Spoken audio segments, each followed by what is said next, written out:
Scroll through social media for 5 minutes and you'll start to feel like everyone around you is rich. People are booking business class flights, buying second homes, dining at restaurants where the appetizers cost what most people spend on groceries for a week. It starts to feel normal. It starts to feel like the baseline. But here's the thing, feelings aren't data. And when you pull up the actual numbers, the picture looks completely different from what your feed is showing you. Today, we're talking about a specific milestone, a net worth of $2 million.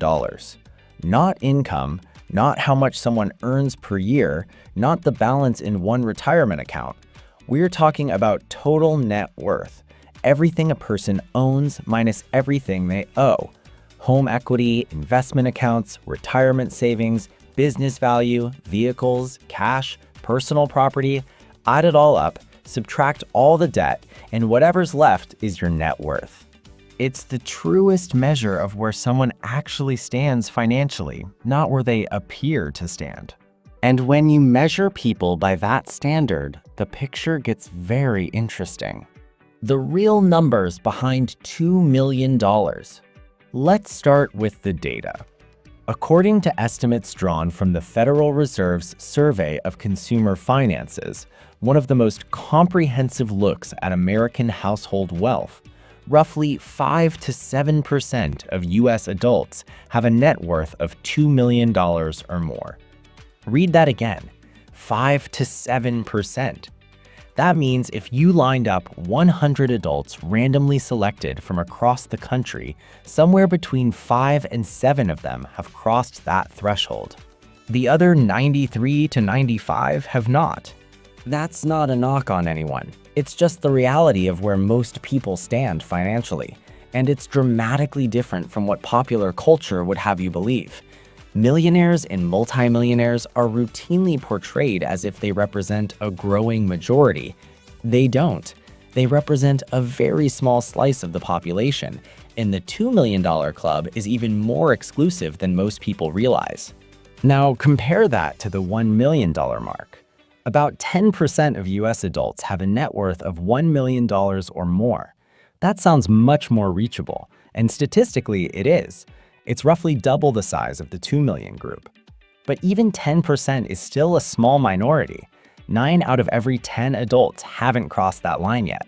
So the next time you feel behind because everyone online seems to be thriving, remember that what you're seeing is a highly curated, heavily filtered highlight reel. Real financial data tells a quieter, more grounded story. What does $1 million actually look like? Before we dig into the 2 million mark, it's worth pausing on what a $1 million net worth usually consists of because most people picture it wrong. When someone hears millionaire, they tend to imagine a person with $1 million sitting in a brokerage account or a savings account, liquid, accessible, ready to be deployed. That image is far from accurate for the average millionaire. For most people who reach $1 million net worth, a substantial portion of that wealth, often 60 to 70%, is tied up in their home. These are people who bought a house years ago, paid the mortgage down steadily, and benefited from decades of real estate appreciation. The home did a lot of the heavy lifting, and that's completely valid, but it also means the actual investable portion of their wealth is often much smaller than the headline number suggests. Think about what that looks like in practice. A person with a $1 million net worth might have $600,000 in home equity, $300,000 in retirement accounts, and the remaining $100,000 spread across a vehicle, cash savings, and other personal assets. On paper, they're a millionaire. But how much of that wealth is actually working for them? How much is compounding, generating returns, building toward the next level? In this example, maybe $300,000, possibly less. And this is a critical distinction that most conversations about net worth gloss over entirely. There's a major difference between net worth on paper and wealth that's actively growing. One is a snapshot, the other is an engine. Why $2 million is a different animal. This brings us to why the $2 million milestone is so much rarer and so much more meaningful than simply doubling the first number would suggest. The math seems simple. 1 million times 2 equals 2 million. But the path from 0 to 1 million and the path from 1 million to 2 million look nothing alike. Getting to the first million is genuinely hard. It requires discipline during the years when discipline feels most punishing. It demands consistent saving when life keeps throwing expenses at you. Car repairs, medical bills, rent increases, the pull of lifestyle inflation. It often means making mistakes, learning from them, and rebuilding. Progress in those early years is slow because the numbers are small. Saving an extra $1,000 when you have $10,000 in investments moves the needle measurably. Saving an extra $1,000 when you have $900,000 barely registers. The effort is the same, but the relative impact is completely different. That phase, the long grind toward the first million, is where financial habits are forged. You learn how to budget under pressure. You figure out what you actually value versus what you were spending money on out of habit or social pressure. You understand the difference between investing and speculating. You develop patience. In many ways, the first million doesn't just represent financial growth, it represents personal growth. You learn how to be someone who builds wealth. Once you've crossed that line, the nature of the game changes in a very real way. When momentum takes over. Here's where the math becomes genuinely exciting. If you have $1 million invested in compounding assets, not locked in home equity, not sitting in a low-yield savings account, but actually invested in the market, history gives you a powerful baseline. The S&P 500 has returned approximately 10% per year on average over the long term, before accounting for inflation. That's not a guarantee of future returns, and year to year there's plenty of volatility. But as a historical average across decades, 10% per year is the benchmark most long-term investors work with. At that rate, $1 million doubles to $2 million in roughly 7 years, without adding a single additional dollar. No extra contributions, no side hustles, no lucky stock picks, just time and compound growth doing what they do. And if you extend that out further, that 2 million becomes 4 million in another 7 years. 4 million becomes 8 million in another 7 after that. The numbers start compounding on themselves, and the growth that once felt painfully slow starts to feel almost automatic. This is the momentum shift. It's not magic, and it's not luck. It's arithmetic, but it only works under one condition. The money has to stay invested.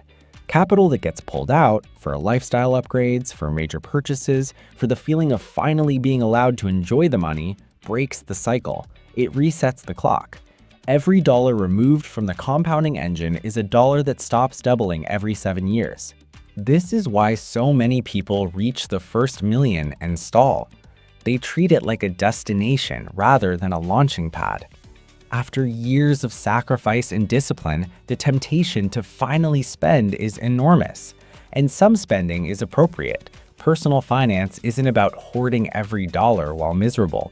But there's a difference between thoughtful enjoyment and derailing the compounding process entirely. The people who move from 1 million to 2 million with relative speed are usually the ones who understand that discipline doesn't end at the first milestone, it evolves.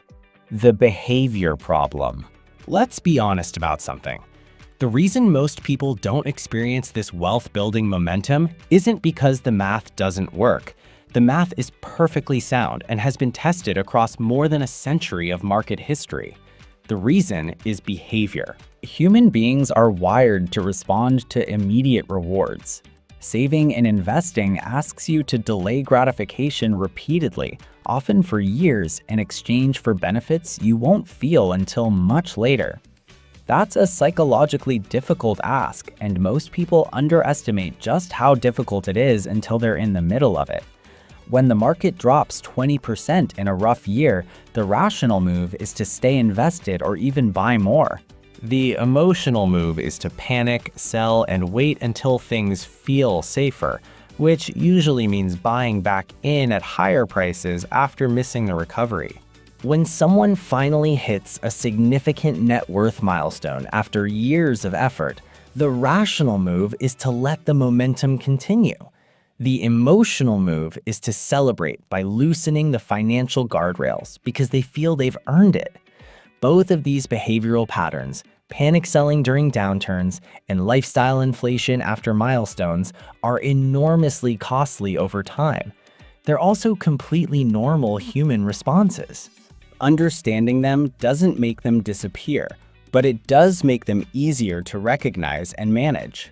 The investors who build lasting wealth aren't necessarily smarter or luckier. They're often just more consistent. They stay the course when it's uncomfortable. They keep their expenses in check even as their income grows. They treat compounding as a long-term partnership rather than a short-term transaction. You don't need $1 million to start benefiting. Here's the part that tends to surprise people. Everything we've discussed about momentum and compounding doesn't require $1 million starting point. The same math applies at every level. If you have $10,000 invested today, it can grow to $20,000 in roughly 7 years at average market returns. $20,000 becomes $40,000, $40 becomes $80. The timeline to your first million is longer from a smaller starting point, but the engine is identical. The compounding curve bends upward the same way. The momentum builds the same way. The only difference is where on that curve you're currently standing. This is why starting early, even with a modest amount, is one of the most powerful financial decisions a person can make. A 25-year-old investing $10,000 today is not just investing $10,000. They're investing the first in a long series of doublings that stretch out over decades. The time horizon is the multiplier. Someone who starts at 40 with the same amount doesn't have less potential. They have less time for that potential to express itself fully. So if you're reading this and thinking the 2 million milestone feels impossibly far away, the right response isn't discouragement. The right response is to focus on the inputs you control. How consistently you invest, how long you stay invested, and how well you protect the capital you've already built. Perception versus reality. We started by talking about social media and the distorted picture it paints of financial success. It's worth coming back to that because the distortion isn't accidental and it isn't harmless.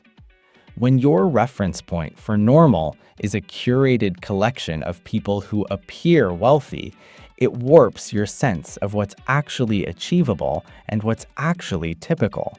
The person posting about their vacation might have it financed on credit. The colleague who seems to be constantly upgrading their lifestyle might have a net worth of 0 after subtracting their debt. The influencer promoting a luxury lifestyle might be earning very little from that content while spending every dollar to maintain the appearance. Appearances are not audited.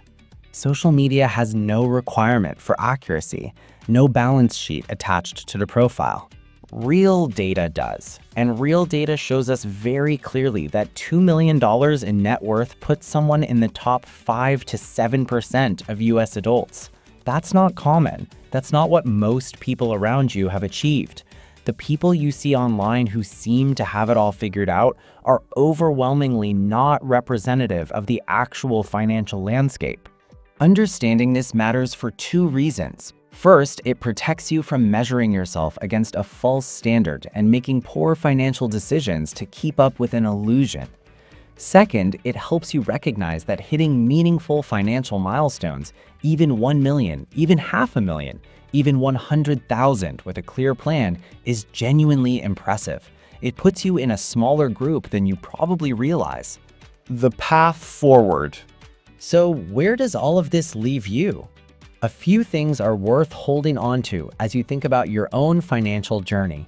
$2 million in net worth is rare. About 5 to 7% of US adults have reached it. 1 million is more common, but still represents only about 10% of adults. Most of what you see online is not representative of where most people actually stand. The first million is earned through discipline, sacrifice, and learning. The second million is largely built through momentum, compound growth doing the heavy lifting once enough capital is in place. That transition is real, and it explains why moving from 1 million to 2 million typically happens faster than the journey to the first million. The math of compounding is consistent and powerful, but it only works when capital stays invested. Behavior, specifically patience, consistency, and resistance to lifestyle inflation, is the deciding factor for most people who reach significant wealth milestones. And none of this requires starting from $1 million. The same compounding engine that turns 1 million into 2 million turns 10,000 into 20,000. The scale is different. The principle is identical. Wherever you are right now, the next step is the same. Stay consistent, protect what you've built, and give time the chance to do its work. The numbers will follow.